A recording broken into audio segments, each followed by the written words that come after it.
আমরা আলোচনা করেছি সরকারের সাথে এবং এটি আমাদের পরিষ্কার বক্তব্য এবং আমাদের মাননীয় সরকার প্রধান তিনিও বলেছেন যে যারা অপরাধের সাথে জড়িত সে যেই হোক তাদের প্রত্যেককে বিচারে আওতায় আনা হবে।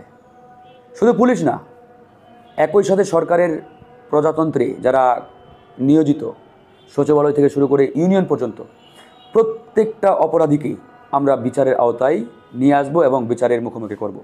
কেউ পার পাবে না।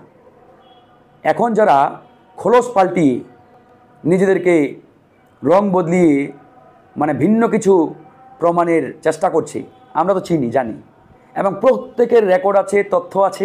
সুতরাং কেউ পার পাবে না।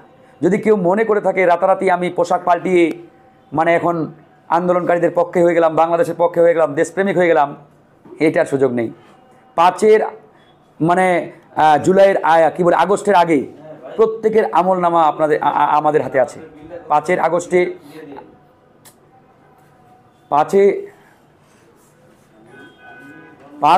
আগস্টের আগে প্রত্যেকের আমলনামা আমাদের হাতে আছে। কে কি করেছে, কোথায় কি করেছে, সব আমলনামা আছে। সুতরাং প্রত্যেককে বিচারের আওতায় আনা হবে এবং পুলিশের যারা অপরাধী, যারা গুলি চালিয়েছে, হামলার সাথে জড়িত, অন্যায়ভাবে ছাত্র জনতার উপরে নির্যাতন চালিয়েছে, তাদের প্রত্যেককে বিচারের মুখোমুখি হতে হবে। এবং যারা নির্দোষ দেশপ্রেমিক, আমরা তাদের আশ্বস্ত করতে চাই তাদের কোনো ভয় নেই। আপনারা নির্ভয়ে কর্মস্থলে আপনাদের যে ডিউটি, যে দায়িত্ব, সেটা পালন করুন। আপনাদের কোনো ভয় নেই ইনশাআল্লাহ।